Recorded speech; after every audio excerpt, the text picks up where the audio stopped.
Hi guys, आप लोग कैसे हैं? मैं मोहम्मद मिकाइल अंसारी और आप लोगों का मेरे इस यूट्यूब चैनल स्टडी मित्र मिकाइल में वेलकम है। दोस्तों, अभी हम लोग ग्रामर में पढ़ रहे हैं क्वेश्चन टैग। ठीक है दोस्तों, उसमें 2-3 क्लास कर चुके हैं, लगभग हम लोग बहुत कुछ सीख चुके हैं। ठीक है दोस्तों, आज जो हमारा टॉपिक होगा वैसे छोटा सा होगा, लेकिन एक इंपॉर्टेंट टॉपिक को डिस्कस करेंगे। टॉपिक क्या, एक पॉइंट को डिस्कस करेंगे। वो क्या होगा?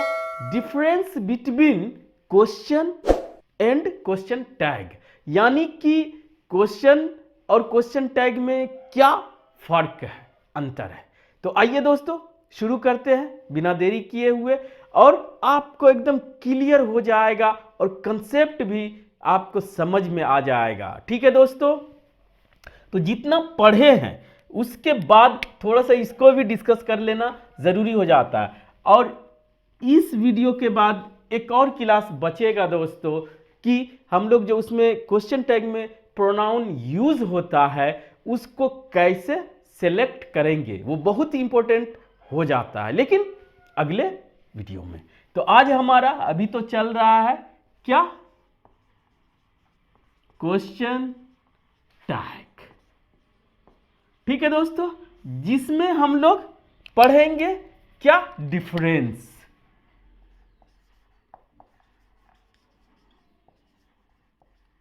बिटवीन, लिख देते हैं पूरा, याद रहेगा दोस्तों। बिटवीन पूरा एकदम लिखना चाहते हैं तो आ question and a question tag, question tag. ठीक है दोस्तों, तो आज पूरा को कंपेयर करेंगे हम लोग कि क्वेश्चन और क्वेश्चन टैग में क्या फर्क है, दोनों में क्या डिफरेंस है, दोनों को कंपेयर करेंगे। तो एक तरफ हम लोग लिखते हैं क्वेश्चन, और दोस्तों वर्सेस जानते हैं ये भी कंपेयर करने के लिए यूज किया जाता है, और दूसरे तरफ लिखते हैं क्वेश्चन टैग। ठीक है, अब थोड़ा सा गौर से सुनिए दोस्तों, आपका बहुत कुछ क्लियर हो जाएगा। और अगर इस चैनल पे नए और इस वीडियो को पहली बार देख रहे हैं तो इस वीडियो को लाइक के साथ साथ इस चैनल को भी सब्सक्राइब जरूर कर दे दोस्तों, उसके लिए आपको एडवांस में शुक्रिया, इससे हमें मोटिवेशन मिलता है। ठीक है, तो आइए क्वेश्चन, आप पहले भी बता चुके हैं कि अगर आपको क्वेश्चन टैग पढ़ना समझना है तो आपको टेंस के बाद ही ये सब पढ़ने की कोशिश करें। और दोस्तों ये इंपॉर्टेंट हो जाता है कंपटीशन के पॉइंट ऑफ व्यू से। ठीक है, तो आप पहले कंपेयर करें, फिर आगे बातें होगी। तो अगर क्वेश्चन की बात करें तो डायरेक्ट हम करेंगे टेंस पे बेस्ड। टेंस पे बेस्ड क्या क्वेश्चन करते हैं कि यस नो क्वेश्चन, एक WH क्वेश्चन। तो यस नो अगर क्वेश्चन हम लोग करते हैं तो क्या करते हैं, सबसे पहले हेल्पिंग वर्ब आता है। ठीक है, उसके बाद सब्जेक्ट, उसके बाद दोस्तों मेन वर्ब। मेन वर्ब ये इतना तो फिक्स है, क्वेश्चन करते हैं। उसके बाद ऑब्जेक्ट, अगर मेन वर्ब ट्रांजिटिव वर्ब है तो ऑब्जेक्ट आएगा, इंट्रांजिटिव वर्ब है तो बिना ऑब्जेक्ट का भी अपना मीनिंग दे देता है। ठीक है, और अगर बढ़ाना चाहते हैं तो बढ़ा सकते हैं, अदर वर्ड्स भी आ सकता है, और लास्ट में क्वेश्चन मार्क देना ना भूलें। ठीक, तो एक दूसरा ये पॉजिटिव होता है, एग्जांपल से भी देखेंगे दोस्तों। और दूसरा अगर निगेटिव की बात करें तो दो तरीका होता है, हेल्पिंग वर्ब प्लस, अगर नोट अलग लिखना है तो नोट इधर आ जाता है, लेकिन हम लोग यहीं पर नोट भी ले सकते हैं, टीवी कैपिटल ही देते हैं दोस्तों नोट के साथ, plus subject plus main verb plus object plus other words, optional है दोनों। ये दो स्ट्रक्चर होता है क्वेश्चन का। ठीक, एक पॉजिटिव, एक निगेटिव। ये क्या हुआ? Yes no question. ठीक, और अगर आप आंसर चाहते हैं तो उसके लिए आप क्वेश्चन करते हैं WH क्वेश्चन, तो उसमें सिंपल होता है। अगर टेंस पढ़े होंगे तो यहां WH वर्ड लगा देते हैं। ठीक है, वो आप अपने से कर लेंगे। यहां पर बस इतना ही, लेकिन इसकी भी बात करेंगे। ये इतना अगर आप समझ जाएंगे तो ये आसान होता है। जैसे what, when, why, how, where, ये सब जो लगाते हैं उसका आंसर देना पड़ता है। ठीक है, तो उसकी बात करेंगे, या इतना से आप समझ जाइए। अब इधर बात करते हैं। इधर दोस्तों स्ट्रक्चर क्या होता है? इधर भी दो स्ट्रक्चर होता है।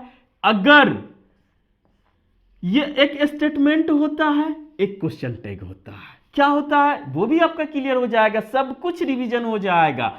और तो इधर अगर पॉजिटिव स्टेटमेंट हुआ तो ये निगेटिव होता है क्वेश्चन टैग, अगर निगेटिव स्टेटमेंट हुआ तो पॉजिटिव होता है। तो पहले हम लोग निगेटिव लेते हैं कि ताकि ये पॉजिटिव दिखे। निगेटिव स्टेटमेंट ये कर चुके हैं दोस्तों। निगेटिव स्टेटमेंट ये टेंस पे ही बेस्ड रहता है, और एक इंपरेटिव सेंटेंस होता है तो उसके तरह लगता है, वो भी दो तरह से होता है। निगेटिव स्टेटमेंट होगा तो ये पॉजिटिव क्वेश्चन टैग होगा, और लास्ट में दोस्तों इसमें भी क्वेश्चन मार्क होता है। ठीक है, दूसरा इसका भी स्ट्रक्चर होता है कि अगर ये पॉजिटिव स्टेटमेंट होगा तो ये हमारा क्वेश्चन टैग निगेटिव होता है। ठीक है, निगेटिव होता है। ये दोनों का स्ट्रक्चर है। अब दोस्तों ये स्टेटमेंट दोनों किसके अकॉर्डिंग होगा? सेंटेंस जो भी बना है टेंस के अकॉर्डिंग, चाहे जो भी अपने कंडीशन सिचुएशन के अकॉर्डिंग, लेकिन ये भी टेंस पे होता है। तो सेम यहां पर अफर्मेटिव सेंटेंस अगर निगेटिव है तो negative sentence, positive sentence. Example इसके जस्ट बाद लेंगे दोस्तों। तो यहां पर क्या हुआ? इससे सब्जेक्ट से पहले हेल्पिंग वर्ब, और इसमें सब्जेक्ट से पहले भी हेल्पिंग वर्ब नोट के साथ। ये बताता है निगेटिव, ये पॉजिटिव, लेकिन आप सब्जेक्ट के साथ। और यहां क्या होता है? सब्जेक्ट भी यही चीज, अगर ये पॉजिटिव है, ये निगेटिव स्टेटमेंट होगा तो पॉजिटिव उठ के यहां आ जाएगा। क्लियर? और अगर स्टेटमेंट पॉजिटिव होगा तो ये निगेटिव वाला पार्ट उठ के यहां आ जाता है। और इसमें एक चीज याद रखने वाली है, वो ये है कि यहां पर कुछ भी सब्जेक्ट में रह सकता है, नाउन हो, प्रोनाउन हो, जो भी होता है सब्जेक्ट वो रह सकता है। लेकिन यहां पर सिर्फ पर्सनल प्रोनाउन ही आता है, उसके साथ दो चीज और आता है, वन या देयर। तो यहां पर इसके अलावा नाउन नहीं आता है, और सब्जेक्ट है पर्सनल प्रोनाउन, सब्जेक्टिव केस रहता है। उठाते तो यही है दोनों, लेकिन इसको हमको इसके कोरस्पोंडेंस हमको प्रोनाउन लगाना रहता है। अगर इतना क्लियर हो गया तो अब एग्जाम्पल से देखते हैं, फिर आपके लिए कुछ नहीं बचेगा। एग्जाम्पल क्वेश्चन से ही लेते हैं। ठीक है दोस्तों, एक सिंपल सा अगर पहला लेते हैं, इज ही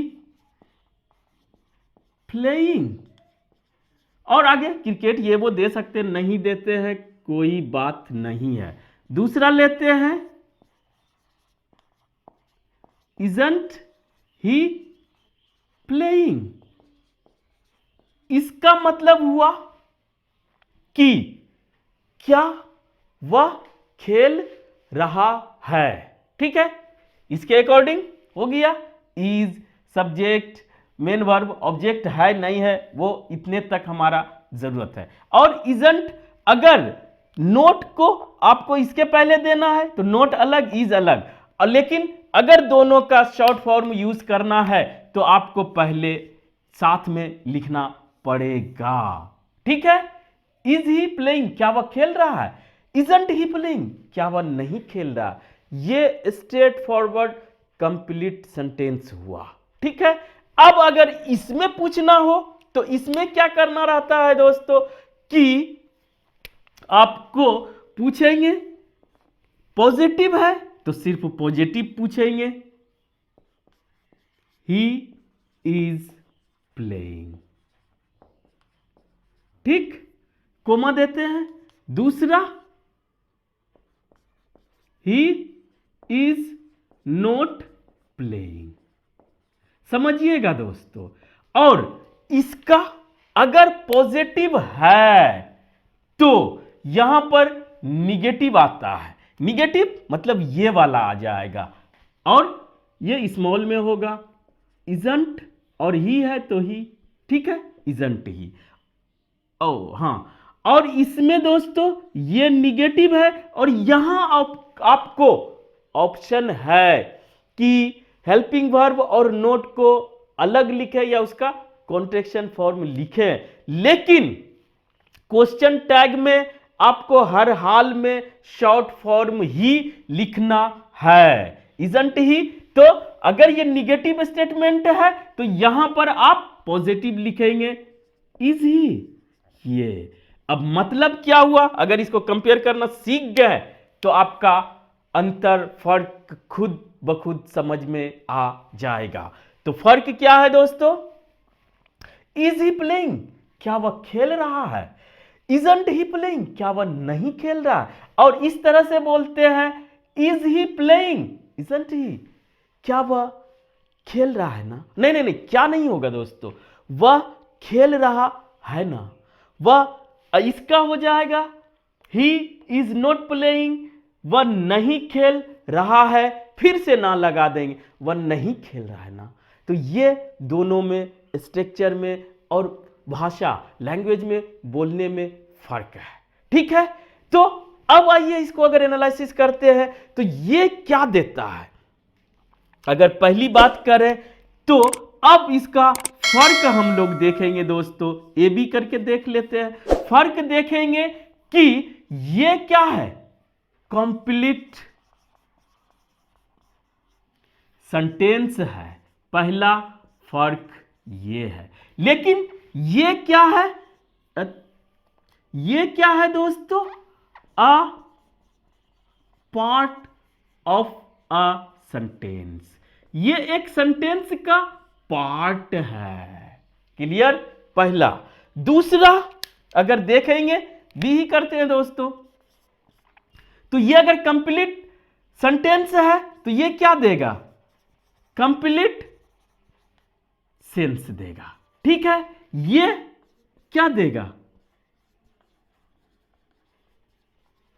इनकम्प्लीट सेंस देगा। ये आपको कहीं वीडियो मिलेगा या ना मिलेगा दोस्तों इस तरह से, लेकिन इसको भी सीख ले, थोड़ा सा टाइम वेस्ट कर ले या कहिए इन्वेस्ट, तो आपको और चीजें बहुत क्लियर हो जाएगा। ठीक है, अभी बस और 2-3 मिनट दोस्तों। अब दोस्तों तीसरा कि इससे हम लोग क्या पूछते हैं, तो दो चीज पूछते हैं। पहला, सी में अगर देखेंगे तो पहला हम लोग क्या करते हैं, अगर यस नो क्वेश्चन है तो उससे सामने वाले से, लिसनर से क्या करते हैं, कंफर्मेशन चाहिए। ठीक है दोस्तों। दूसरा, अब जो बोले थे WH क्वेश्चन, WH क्वेश्चन से हमको कंप्लीट आंसर चाहिए, आंसर। क्लियर, अगर ये समझ गए तो यहां पर दोस्तों अब क्या चाहिए, थोड़ा सा स्ट्रेस दे दिमाग में तो आपको क्लियर हो जाएगा। यहां पर क्या चाहिए हमको, पहला तो कंफर्मेशन ही चाहिए,